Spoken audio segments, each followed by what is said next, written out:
Hello, I'm Michael Graham. I work on a project that's hosted at the US Holocaust Memorial Museum in DC. It's called the Humanitarian Sensor Web.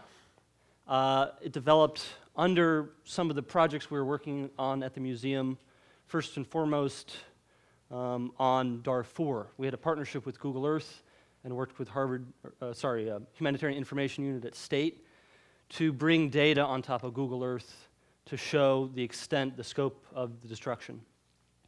And these projects are supported by MacArthur and Humanity United, so we'd like to thank them for sure.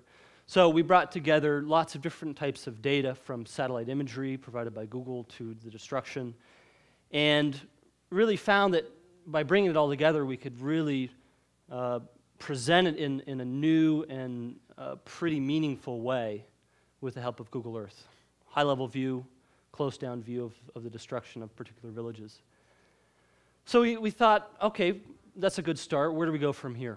How do we get good data like this to be visualized? Because now the visualization's easy. Now the hard part. This data came to us years after the conflict started, took millions of dollars from the State Department and others. So how do we develop a tool, a way to incentivize collecting good, accurate data on a variety of different things, but our focus was conflict. A quiet crisis kills far more than loud. Yet we tend to be rushed to the scene of a disaster and say, oh, let's do a mashup here, let's implement a project here, where we're looking at places like Sudan and Congo where they're going to be in crisis for a while longer. We have this push to map it before anyone else dies. But maybe we should stand back a little bit and say, where's the low-lying fruit? Where can we really make an impact, and how do we make that impact? So we don't want to be necessarily rushing to the scene and be media-driven by the places we're looking at. This sort of thing results in much quieter results on the ground, and I think that makes me, in particular, more interested in mapping before crisis. So maybe I'm at the wrong conference. Maybe I shouldn't be at the crisis mapping conference, but the pre-mapping. Because I think the last thing I want to be doing, if I'm a responder, is mapping health clinics at the same time I'm trying to feed people. So this is, one of some of the products that we deal with. The PDFs on a day-to-day basis, the responders on the ground. Pretty critical stuff. Location of field offices and health clinics. The problem here, as was stated before, is one, they're in PDF. Two, you can't really drill down and get any information about those sites. Like, if you go down to a health clinic or an office, what's the contact information? Who's working there? How many beds are there? What does it look like? So we're proposing creating new, rich, super data sets, super maps. And the question is how we do that, how we incentivize the people on the ground with this information to collaborate to create these maps, these databases. And two, how do we make it really, really easy for them to do that? Because these are not technical people. And if you go there, each time present something that's incredibly complex to use and requires a lot of training, you're just going to be repeating the wheel every time, rebuilding. So we designed this tool, this prototype, as a way to very easily map places like health clinics, project sites, NGO offices, refugee camps, events, violent events, attacks against villages, health events, that sort of thing, and also people.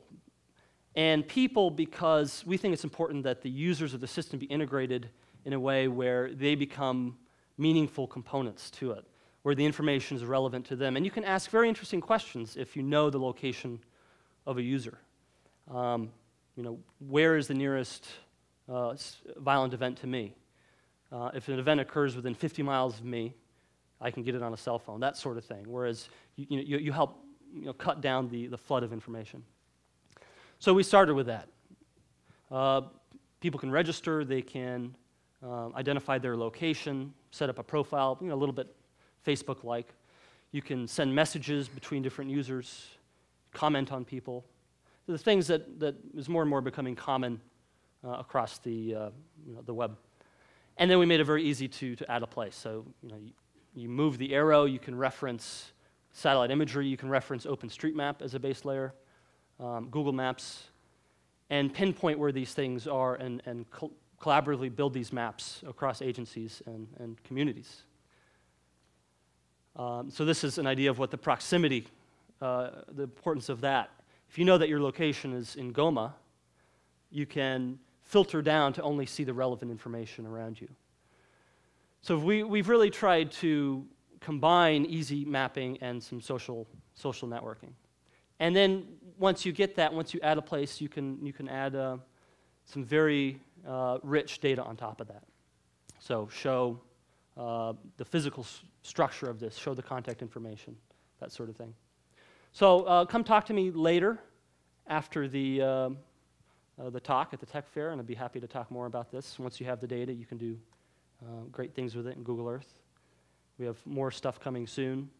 And we want to really focus this on humanitarian mapping, also a health infrastructure mapping campaign with partners including Global Health Bridge and Harvard Humanitarian Initiative.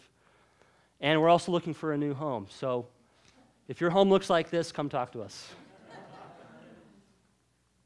Thank you.